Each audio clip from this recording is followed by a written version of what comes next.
And welcome back, everybody, to WTL. Where's the line? I'm your host, Andy Klassen. We got a big time guest here, a return guest, Jimmy the Geek, not the Greek, Alan.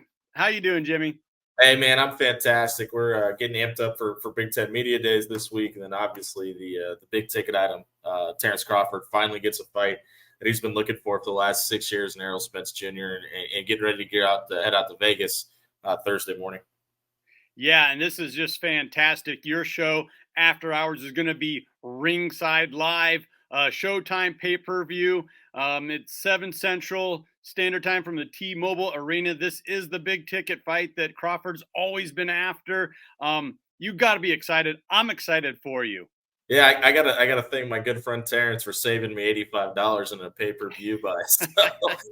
No, yeah. So we'll get there Thursday about 11 a.m. and then we'll be at Fight Row. So we'll be talking to Crawford, Spence, anybody in the game. Obviously Yeah. the undercard guys. We're excited about all of it, and obviously T-Mobile Arena being a new venture and right there around MGM Grand and New York. New York should be a pretty good time too. Oh, it's going to be a great time. You know that. And I call you Jimmy the Geek because Jimmy the Greek's already been taken, and you got a professional career in IT. So I say it in the most I glowing way. dabble. There Yeah. you go. There you go. So talking about the sports betting line, it's really been on the move here. I'll get some graphics up here. But when I made this, Crawford was a 155 minus 155 favorite.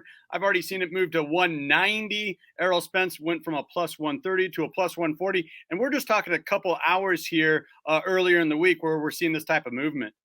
Yeah, you know me. I like to check multiple sources, and right now, Circus Sportsbook has Bud as a minus 158, and then FanDuel has him as a minus 146. The biggest movement though has been on Spence, and if you're an Errol Spence fan watching this, it's not in your benefit. I mean, he's dropped on FanDuel from plus 105 all the way up to plus 116. So Yeah. it really feels like after Oscar De La Hoya's comment yesterday about the talent level on Crawford's side of things being the far superior, that the betting folks in Vegas have listened, and the sharp money is starting to come in on the hometown kid from Omaha. And you really are seeing a couple of fan bases divided here, and that's to be expected, right? Where a lot of people from Nebraska, Omaha, they're all Bud Crawford. People from the Dallas, Fort Worth, Texas area, they're all Errol Spence. Whether it's Dallas Cowboys weighing in or whatever the case may be, and there's a good argument to be had on both sides. Combined, they're 67-0 with 52 knockouts between these two fighters. I think the only bugaboo with Crawford that people are talking about is maybe he's not as big and maybe he's not as powerful. But then you can switch it over and say, well, yeah, but Bud Crawford has got a few more tools in his toolbox. Most notably, he can fight from either stance. Yeah, and I think the one interesting thing, back to your point about Dallas and the national outlook on this, is the weird part about this is you would expect the kid from the Dallas, New York, Philadelphia, with Spence moving around as much as he has areas, to kind of have more of the national spotlight on, and that's not really the case. It really feels like he kind of has his niche group of those big markets, and then the rest of the country has kind of followed Terrence Crawford, and it helps that Bud's been the pound for pound number one ranked fighter or in the top five for the last 5 years, where Errol Spence is just more recently in those 5 years creeped up into that realm. But to your point though, it's going to be interesting for me personally when I get to Radio Row on Thursday to see how the national perspective is, because obviously when you're in the bubble that we are in Omaha, that it's kind of hard to see outside of it. But from everything I'm seeing online and all the talking heads that I've heard, it really feels like the national media is on Crawford here. Yeah, and that's interesting in its own right because Crawford's a little bit older, and he's had to work his way up from lightweight to super lightweight. He has had 7 bouts now at welterweight, and oh, by the way, he's 7-0 with 7 KOs. So that talk about power. If you really look at some of these numbers, I don't think Bud Crawford and Crawford fans are too worried about that. Well, and when you look at who they've fought, like when you look at the guys that they've both fought, Crawford's finished more of those guys too, and it really, I mean, there was no dividends about it, right? I mean, when he made the jump up from 140, it was Errol Spence, but I'll beat whoever I have to get to Errol Spence, and we're hearing that this fight may have not have happened 6 months ago because coin flips about who's coming out first and petty things like that. But when you're talking Yeah. about the best of the best, I mean, that stuff matters. I mean, when we turn on our TV and we see them walk into the ring, it's a guy walking around, walking to the ring with guys holding belts up behind him. But as somebody that's been standing there while that's happened, there's so much happening behind the scene that you have to prepare throughout the day when you're walking out. So it's not a matter of I want my music to hit first and I want to be seen Yeah. last, or I'm the champion and I need to be respected. It's my routine is this, and this is how I would like my day to go. So when I get in the ring,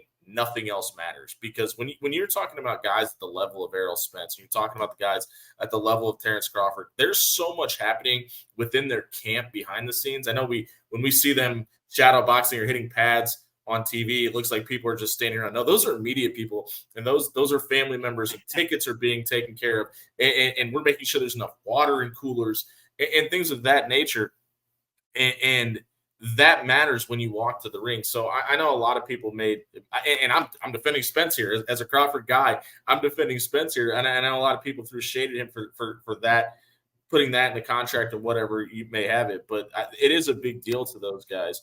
Now for the fight itself, and we're talking about the contract, the most interesting thing to me is the fact that the rematch clause has been put in already. That's in the contract for a second fight. And if Yeah. you're guys like us and we're looking at these lines, if you're Bud Crawford and you want this to be the last one, if you want to have your swan song in the desert and leave T-Mobile Arena and maybe be done with boxing, it is in your best interest to come out and finish this fight early. You talked about Bud's ability to fight switch side, and in the last couple fights, we haven't seen him do that. We've seen him come out southpaw and finish things early. But in my opinion, he's the best counter fighter of all time, because he does have the ability to lose the first 2 rounds fighting orthodox style and then come out and switch to a southpaw and finish things in a quick manner. I don't think that's going to happen on Saturday. I expect him to come out. Errol Spence knows what's coming. And I think if Bud throws the curveball and comes out southpaw to start things out, I think he has the ability to maybe finish the fight sooner rather than later, and I think that's in his best interest. That's an interesting take, because you were at the last fight in Omaha. We were at the last fight against Jose Benavidez, another fight where the belts were on the line. And it felt like Crawford did his usual thing, where he just kind of felt him out the first 2, 3, maybe even 4 rounds. And that's where all of our bets were placed at. Was he going to get the KO in 5, 4, or in round 6? And of course, he got it in round 6. Yeah. You think he's going to come out kind of firing on this one? So with all due respect to those last 2 guys, here we go. those were tune-up fights, and there was a play to the crowd there. I mean, when Bud took the last fight, he knew that there was a really good chance that was the last time he was going to fight in Omaha, and he wanted to make sure that everybody at home and everybody that paid for a ticket there got their money's worth and got to see him at his prime for longer than maybe we saw him against the Julius Ndongo. I don't know if you know this at home, but fighters don't get paid by the hour; they get paid by the fight. And I don't expect a methodical, slow down, figure him out type of pace. There's enough film on Errol Spence that you know what you're getting, and unfortunately for Errol Spence, there's enough film on Bud Crawford that you know what you're getting. And I think that you made the point about the power game a little bit ago, and I think that's just such a misconception because of how big Errol's body is and what his makeup is. Yeah. Terrence purposely doesn't do that. He trains in Colorado to get rid of the bulk.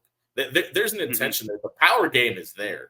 It may not look like it and how often does sports guys use the guy you get off the bus that you let get off the bus first approach, but go ask Julius Ndongo's liver about Terrence Crawford's power. And I don't think there's going to be much of a debate. Yeah, and I think that debate can kind of be put to rest, and I think it's been intentional. All 7 welterweight bouts of Crawford since he's moved up to 147, they've all ended in a KO or a stoppage of some sort, and I think he's sending a message there. Flipping back to Spence Jr., he had a very impressive last fight as well against Yordenis Ugas, and that came as a stoppage. So I think there's a lot to be made, and he's also a southpaw, so that a little bit of a curveball, but you got to feel that Bud's ready for this. Well, and back to their fight comparisons, I mean, when you look at like a guy like Sean Porter and Kell Brook, who have both fought Terrence Crawford and Errol Spence, Yeah. Kell Brook had Errol Spence on the ropes for a little bit, and that power that Kell Brook has didn't really waver Terrence Crawford a whole lot. Sean Porter is a guy that people really expected to give Bud Crawford a run for his money because of him taking Errol Spence the distance. Right. And say what you want about the comments from Sean Porter's father about throwing in the towel and look what I did for you. And no, your son was in a bad way, and it was painfully obvious. If you didn't stop it, somebody else was going to. And I mean, I hate to put it this way, but I throw the David Benavidez fight out the window. I mean, that was what it was. But it's and the same thing with the Benavidez fight. But when you look at really one of the only times that Bud's been in trouble was against Jeff Horn, and I think that's a benefit for Terrence, because the question's always been, what does Bud Crawford look like when he's out in deep water and does get rocked? Well, we've seen it, and he came back and finished the fight. So I really think that if we're looking at the body of work and being compared side by side, I think it's Terrence Crawford by a mile. Yeah, you're going Bud all the way here. And that Porter fight, that is the only one. There's the horn, so we're a little up against it here. But that was the only fight between these two fighters that actually went the distance and went to a split decision. Otherwise, it's been all KOs and all unanimous decisions here. 4 belts on the line here, Jimmy. The WBA, IBF, the WBC, and WBO. This will be a true undisputed welterweight champion. Do you got your eye on any of those prop bets, like a KO in the 7th round, a KO in the 6th round, or are you just going straight Terrence with the win? No, I'm sticking to my gun here. My wallet's backing me up. I've got money invested on Terrence Crawford finishing this in the 5th round. Oh, wow. I think it's in his best interest. I think it's going to be a concentrated effort from his camp, for Brian McIntyre and those guys, to come out and put the pace on Errol Spence early, because we haven't seen what it looks like when Errol Spence gets taken out to the deep water against a fighter of this level in his prime. And I really don't. I don't think. Most importantly, I don't think Errol Spence knows how he's going to respond to that type of pressure. And I think Terrence has got a strong enough chin, if Errol does put him on the spot and make some strong connections early, that he can regroup later in the fight too. So I think it's all Terrence Crawford's advantage to not take the slow pace and come out and press it early. Absolutely love that take, Jimmy. Thank you so much for joining us on WTL. Thanks, buddy. I appreciate it. We'll get together when I get back from Vegas. There we go. Don't go anywhere, folks. This is WTL.